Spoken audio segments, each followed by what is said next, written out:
You think you know what makes a species apex? It isn't faster than light propulsion or directed energy weapons. It is the primal, terrifying chemistry of a nervous system that absolutely refuses to die. This is the classified combat log of the day the galaxy learned why you never corner a human. The mud on Kepler 186F did not just stick to your boots. It felt like it actively hated you. It was thick, corrosive, and smelled faintly of sulfur and burnt copper. Sergeant David Collins stood at the perimeter fence of Outpost Charlie Niner, staring out into the dense, violet-hued foliage of the jungle. The rain came down in sheets, drumming a relentless, deafening rhythm against the composite plating of his tactical helmet. Outpost Charlie Niner was not a military installation. Not officially. It was a forward extraction point owned and operated by the Aegis Heavy Industries Corporation, contracted out to the United Nations Colonial Initiative. They were mining a highly unstable isotope used in deep space navigational arrays. Because of the high-value nature of the asset, Aegis had spared no expense on security. The perimeter was lined with General Dynamics automated sentry turrets, and the 50 men and women stationed there were outfitted in Lockheed Martin EX, 4 combat exoskeletons, lightweight, hydraulic-assisted frames designed to help humans carry heavy loads and survive blunt force trauma. David adjusted the grip on his FN SCAR-H magnetically accelerated rifle. It was a heavy, ugly piece of machinery, chambered in discarding Sabot tungsten rounds. It was loud, it kicked like a mule, and it was entirely reliable. Beside him, Corporal William Reed was shivering, despite the climate controls in his suit. "Radar is ghosting again, Sarge," William said, tapping the side of his helmet. "Getting weird atmospheric bounce. Looks like a localized electromagnetic storm moving in." David frowned, pulling up his own heads-up display. The green reticle on his visor flickered, the topographical map of the jungle distorting into a mess of jagged static. "It's the isotope," David replied, his voice calm, broadcast over the encrypted short-range squad channel. "Whenever they crack a new vein in the primary shaft, the magnetic interference spikes. Just keep your eyes peeled. The local wildlife gets skittish when the weather turns." But it was not the local wildlife that was moving through the dense brush. 80 miles in the upper atmosphere, a stealth frigate belonging to the Coalition, a multi-species hegemony that had ruled this quadrant of the Orion Arm for 3 millennia, had slipped past the Aegis orbital buoys.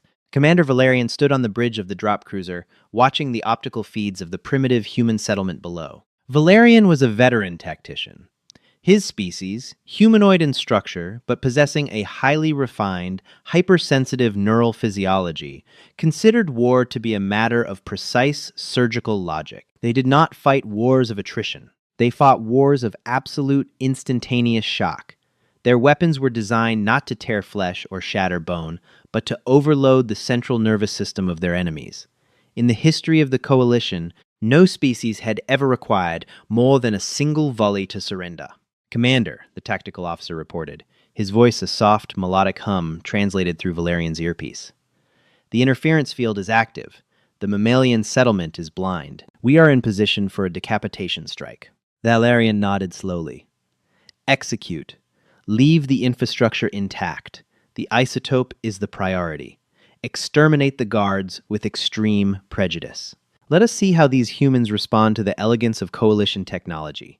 Back on the ground, David Collins wiped a layer of grime from his visor.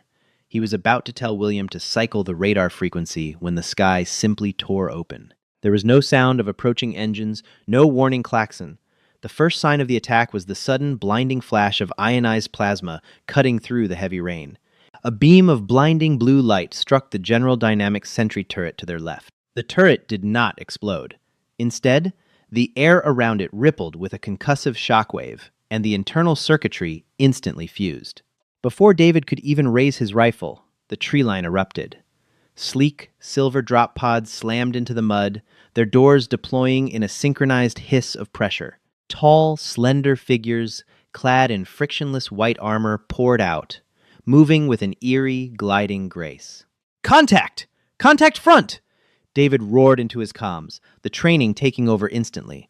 He slammed his shoulder into the concrete barricade, bringing the FN SCAR-H up and squeezing the trigger. The heavy weapon barked, spitting a stream of tungsten death into the jungle. Beside him, William was already firing, panic evident in the erratic bursts. What the hell are those things? Sarge, I can't get a lock. Suppressing fire! Keep them pinned! David yelled, his heart hammering against his ribs. The outpost erupted into chaos. Alarms finally began to shriek, slicing through the roar of the rain and the deafening crack of human firearms. From the main barracks, members of the Aegis security detail scrambled into the courtyard, half-dressed in their combat gear, trying to establish a defensive line. But the coalition forces did not take cover. They did not flank or maneuver. They simply marched forward in a perfect, terrifying line, raising their weapons. The alien rifles were sleek, silent things. When they fired, they did not project bullets or explosive charges. They projected concentrated beams of tachyon-charged ions, a weapon specifically engineered to target pain receptors and neural pathways. A beam grazed a security contractor running across the courtyard.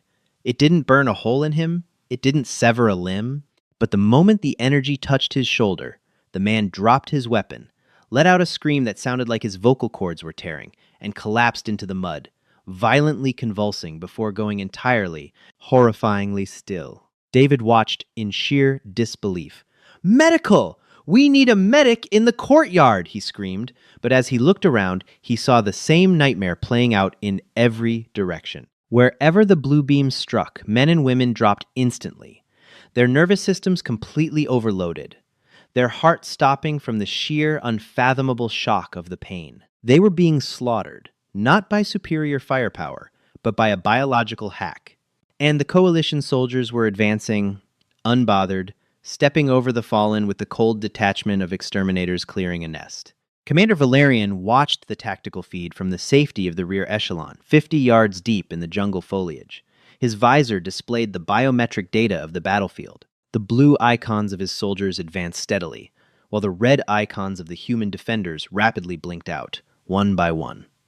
It was proceeding exactly according to the mathematical models. The weapon his troops wielded was the neural lattice ionizer. In the Coalition's long history of conquest, they had categorized sentient life into strict biological parameters.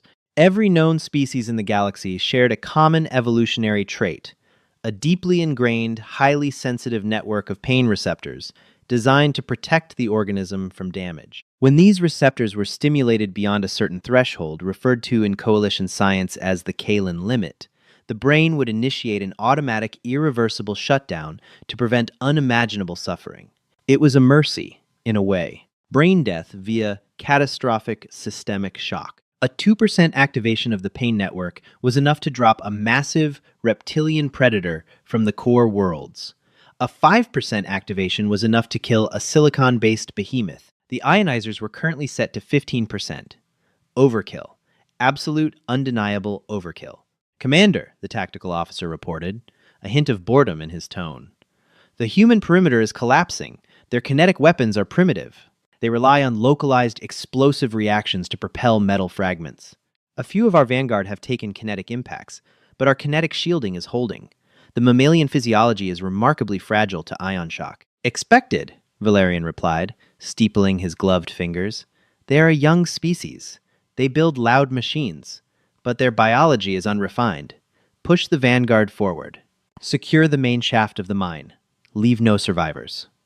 We do not have the logistical infrastructure to process prisoners of this biological class." At the barricade, David Collins was rapidly running out of ammunition and options. The rain was washing the mud and the grime into his eyes, but he couldn't take his hands off his rifle to wipe it away.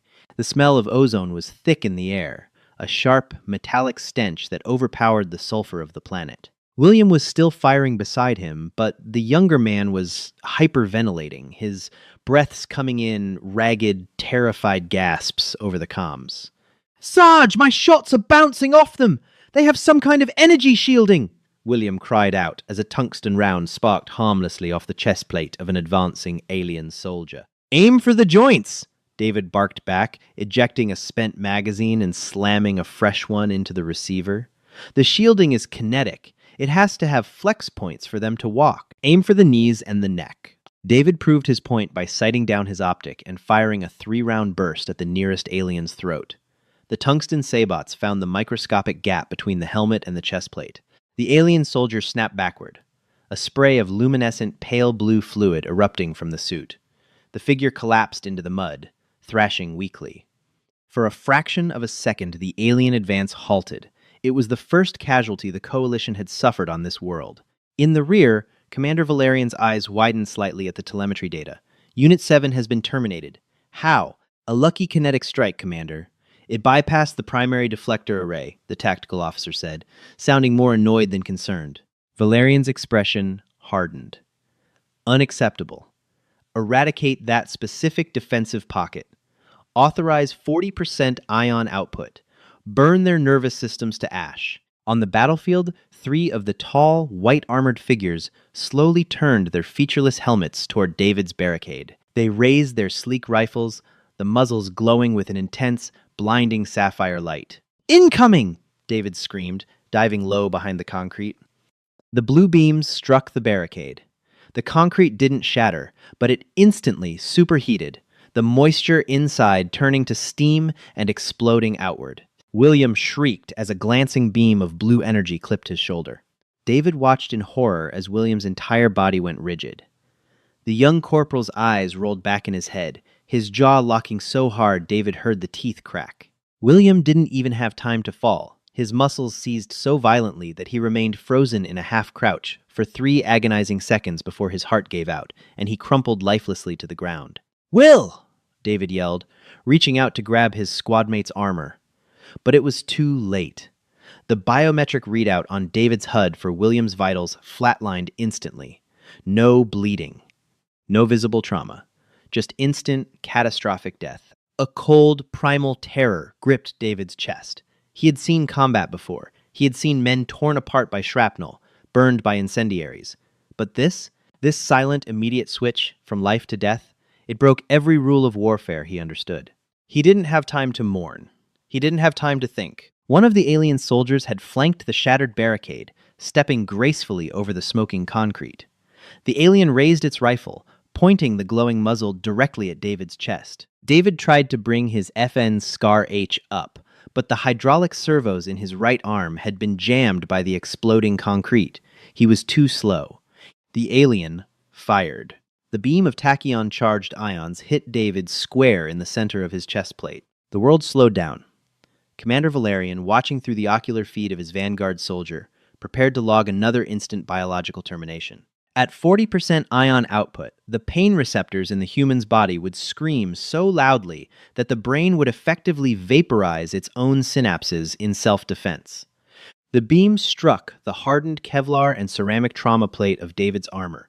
The armor did nothing to stop the energy. The tachyons bypassed the physical matter entirely, sinking directly into the network of nerves surrounding David's heart, lungs, and spinal column. What the Coalition Science Division did not understand, what Commander Valerian could not possibly have known, was the evolutionary history of Earth.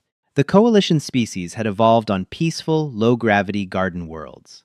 They were herbivores who had achieved sentience through slow, careful civilization. Pain, to them, was a polite biological suggestion to stop doing something harmful. Humans did not evolve on a garden world. Humans evolved on a high-gravity death world, surviving as pursuit predators. For millions of years, the human body had been subjected to crushing physical trauma, apex predators, disease, and brutal elemental extremes. To survive, the human brain developed the most terrifying chemical failsafe in the known universe, the endocrine system.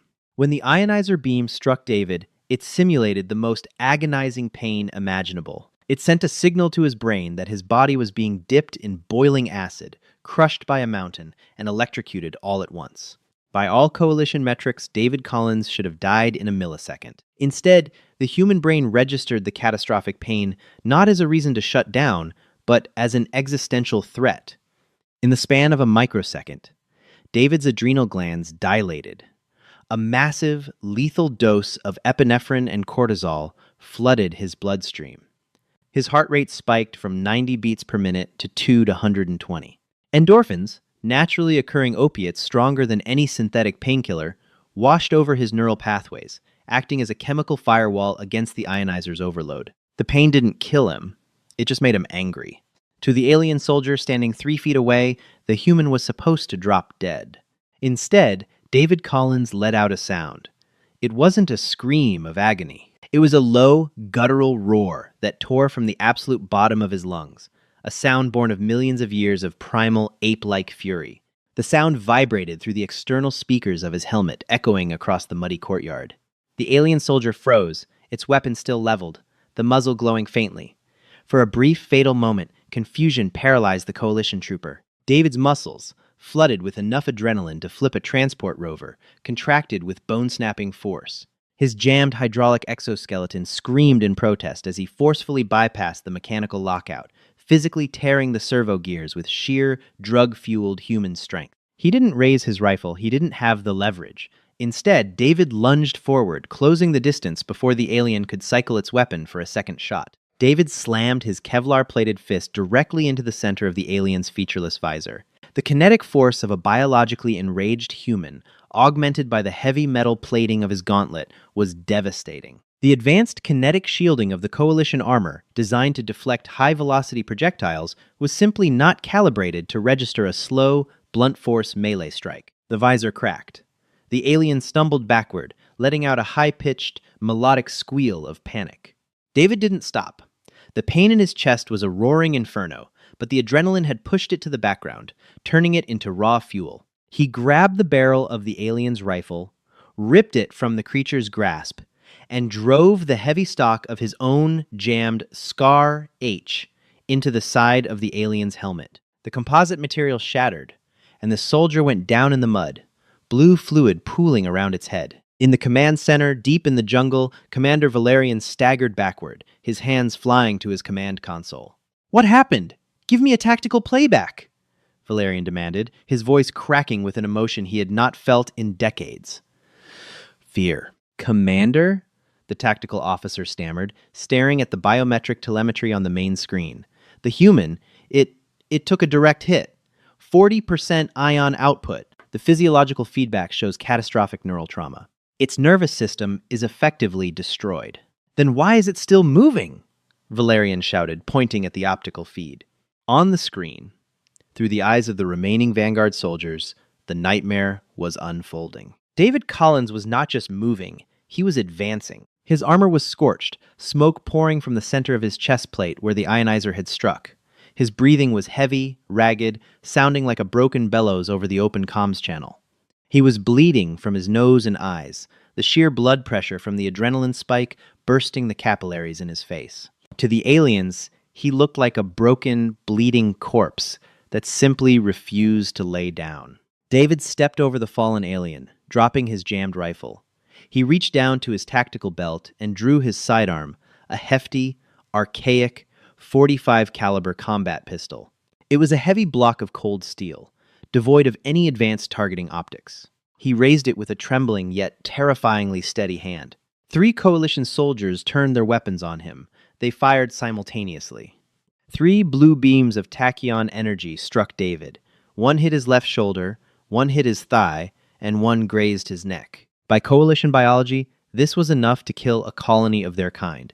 The pain data transmitted to their sensors was so overwhelmingly high that the tactical computer flagged the human as biologically deceased. David stumbled. He dropped to one knee in the mud, his head bowing. Valerian let out a breath he didn't realize he was holding. Finally, the organism's latency period has ended. It is dead.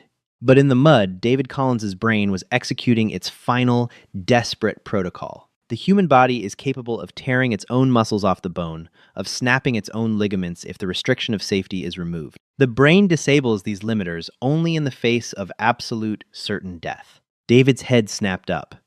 Behind the cracked, rain-streaked visor, his eyes were bloodshot, pupils dilated edge to edge, turning his eyes into black, soulless pits. He planted his boot in the mud. He forced himself up. His left arm hung completely useless at his side. The nerves finally fried, but his right arm remained locked straight out, gripping the .45 pistol. Bang! The heavy slug caught the first alien under the chin, snapping its head back violently. It dropped instantly. David took a step forward, dragging his paralyzed left leg slightly through the mud. Bang! Bang! Bang! The second alien, paralyzed by the sheer impossibility of what it was witnessing, took a round, squarely in the center of mass. The kinetic force bowled it over backwards into the muck. The third alien did the unthinkable for a coalition soldier. It dropped its weapon and took a step backward, raising its hands in a biological reflex of submission. "Commander!" The tactical officer's voice was bordering on hysteria. "The telemetry! The human is clinically dead! Its heart is beating at a rate that should rupture the organ. Its pain receptors are fully saturated. It is a biological impossibility. It is an undead weapon." Valerian stared at the screen, his mind unable to process the data. He was a creature of logic, of science, of predictable, elegant warfare. The being on the screen was defying the fundamental laws of biology. It had taken enough neural energy to power a small city block straight into its nervous system, and it was still walking forward, using primitive chemical explosions to murder his elite vanguard. Is this what humans are?" Valerian whispered, the color draining from his face. "Have they engineered themselves to ignore death?" "Commander, the vanguard is breaking. They are retreating." On the feed, the sight of the bloody, smoking human limping forward, firing the deafening hand cannon, had broken the psychological conditioning of the coalition troops. They had never faced an enemy that didn't die when killed.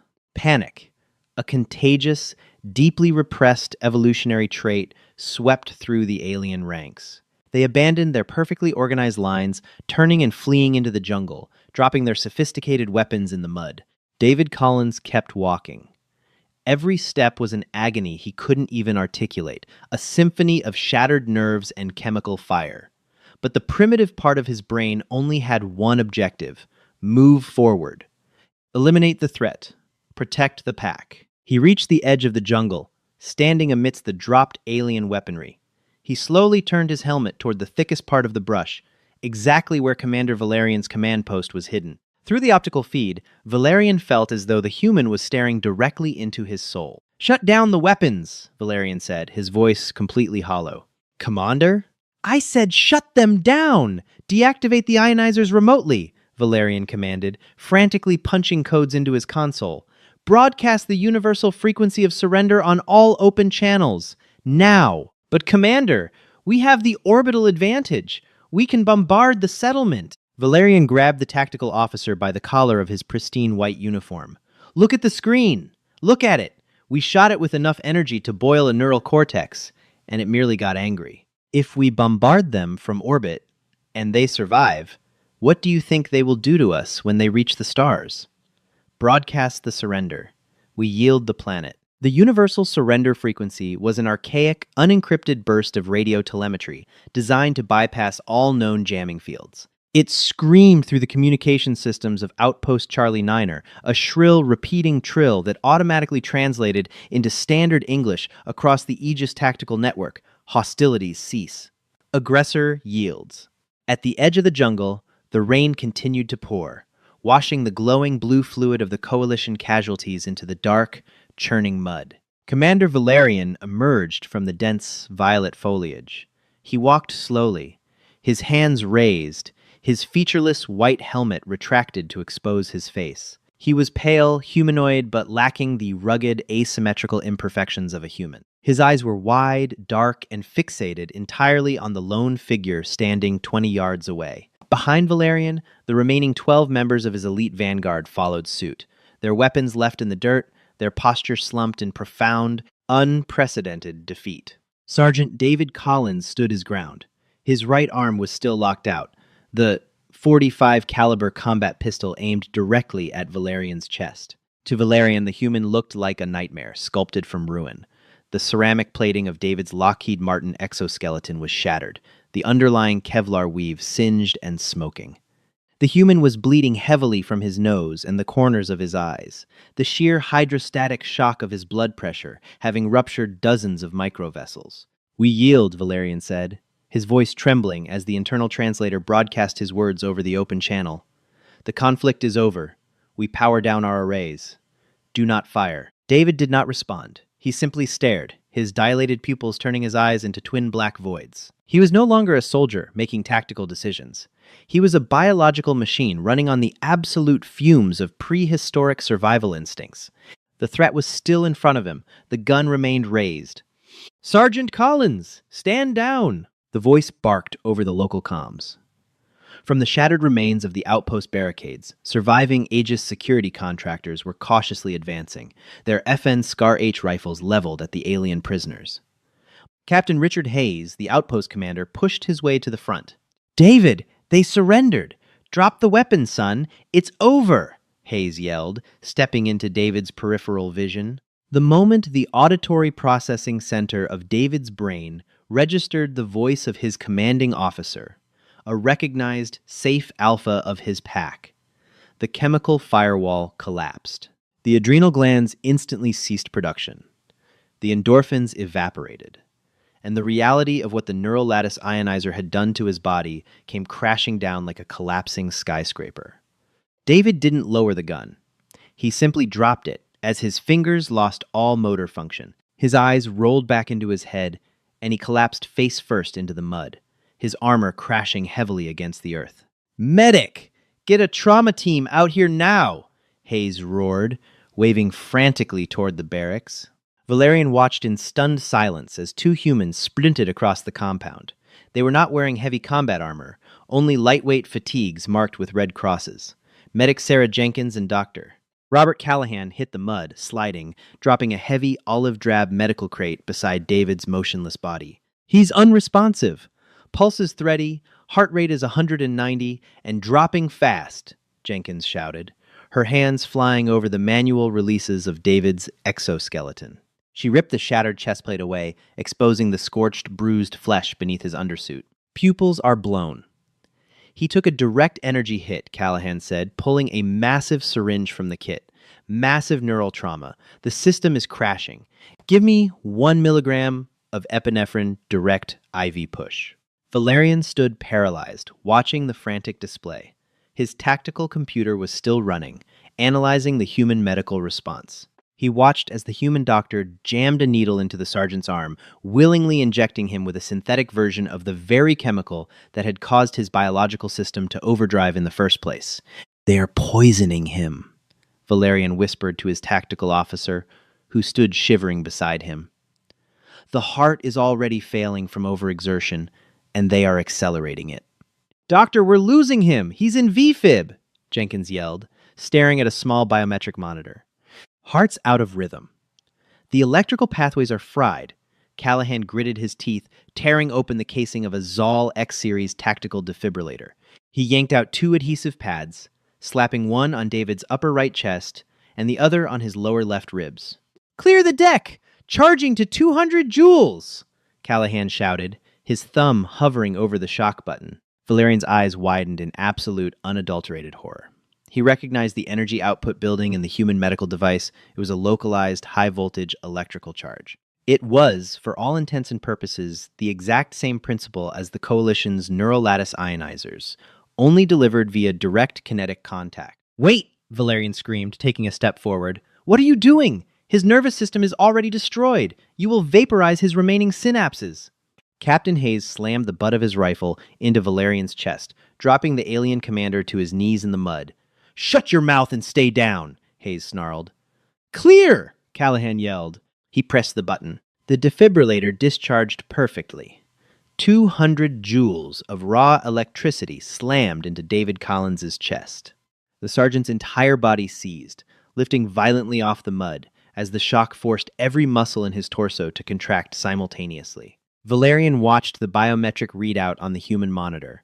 By every law of biology, the Coalition understood that electrical strike should have permanently terminated the human. Instead, the erratic, chaotic scribbles on the heart monitor suddenly spiked, leveled out, and fell into a steady, rhythmic beep. Beep, beep, beep. "We have sinus rhythm. He's back. Let's get him on a backboard. Move!" Callahan ordered, wiping the rain and sweat from his forehead. Valerian slumped completely into the mud, the rain beating against his pale skin. His mind was utterly broken. He looked up at Captain Hayes, his voice barely a hollow rasp. "Your medical technology. To save a dying soldier. You shoot him with lightning?" Hayes looked down at the alien commander, rain dripping from the brim of his helmet, and offered a cold, humorless smile. "No, we just turn it off and turn it back on again." Welcome to Earth, you son of a bitch. 3 weeks later, the atmosphere aboard the United Nations naval intelligence cruiser UNS Nimitz was sterile, quiet, and aggressively cold. Commander Valerian sat in a hardened steel interrogation room. He was no longer wearing his pristine white combat armor, but a simple gray prisoner's jumpsuit. His hands were bound to the table by magnetic cuffs, though the restraint was entirely unnecessary. Valerian had not offered a single act of resistance since Kepler 186F. In fact, he had been terrifyingly compliant. The heavy steel door slid open with a hydraulic hiss, and General Maxwell Grant walked into the room. Grant was a tall man, broad-shouldered, with silver hair and a face carved from years of deep space military logistics. He sat down across from Valerian, placing a thick paper file on the table. "Commander Valerian," Grant began, his voice a low, gravelly baritone. "The Coalition High Command has officially received our transmission. They have agreed to our terms. Unconditional withdrawal from the Kepler sector, complete forfeiture of the mining rights on 186F, and a 5-parsec demilitarized zone around all United Nations territories." Valerian nodded slowly. "I am not surprised, General. I recommended they accept whatever terms you dictated." Grant leaned forward, crossing his arms. "That's what I find interesting. We analyzed the telemetry from your stealth cruiser.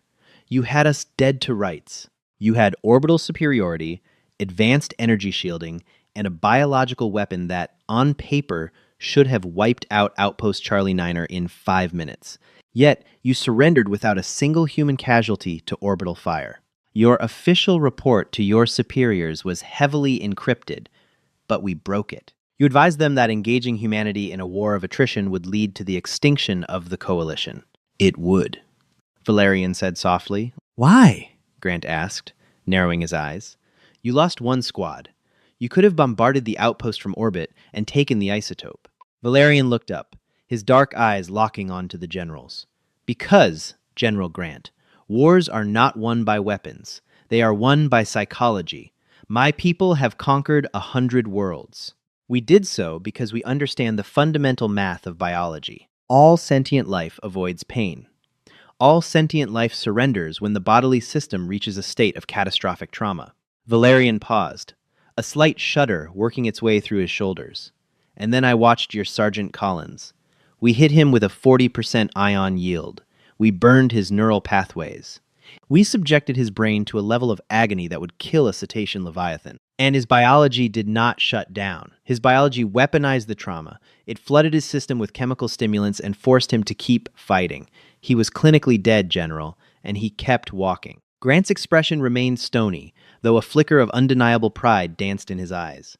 "If we bombarded your outpost from orbit," Valerian continued, his voice dropping to a whisper, "we would have killed those 50 humans. But we would have drawn the attention of billions more. If we engaged your species in a planetary war, we would be fighting an enemy that does not recognize biological limits. You are a species that uses our ultimate weapon, high-voltage neural shock, as basic first aid to restart your own hearts. How do we fight an enemy that literally resurrects itself on the battlefield?" Grant opened the file on the table and slid a photograph across the metal surface. It was a picture of Sergeant David Collins. He was sitting up in a hospital bed in the Nimitz's medical bay. His left arm was wrapped in a synthetic nerve-graft cast, and his face was heavily bruised, but he was awake, holding a cup of coffee and offering a faint, tired smile to the camera. "He's going to make a full recovery," Grant said quietly. "Our neuroplasticity is highly adaptable. With a little physical therapy, he'll be back on active duty in 6 months." Valerian stared at the photograph for a long, agonizing minute.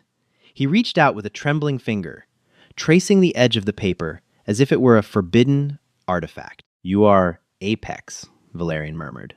"Not because you have the biggest ships or the most elegant weapons, but because you are too angry to die." General Grant stood up, collecting the photograph and sliding it back into the file. He looked down at the broken alien commander, the representative of a galactic hegemony that had ruled undisputed for 3 millennia. "You did the right thing on that planet, Commander. You saved your species from finding out just how angry we can get." Grant turned and walked toward the door.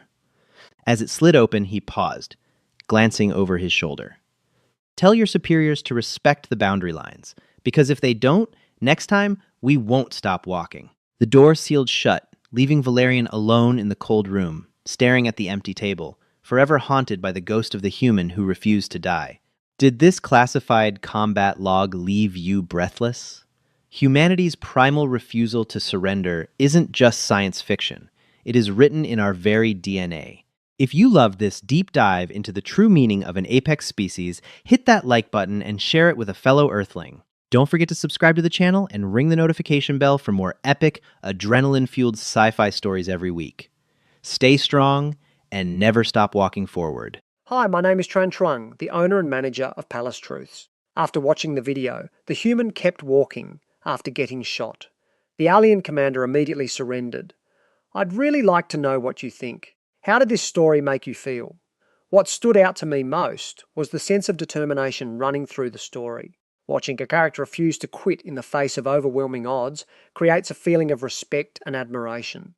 Beyond the sci-fi setting, it's really a story about resilience and the impact that courage can have on the people around us. One lesson I took from it is that strength is often revealed during the moments when giving up would be the easiest option. In everyday life, we all face challenges that test our patience and resolve, and sometimes simply taking the next step forward matters more than anything else. What was your favourite moment in the story? And do you think the alien commander surrendered because of fear, respect, or a little of both? Thanks for spending time with Palace Truths. If this story meant something to you, feel free to share your thoughts in the comments, and maybe like or subscribe for more stories like this.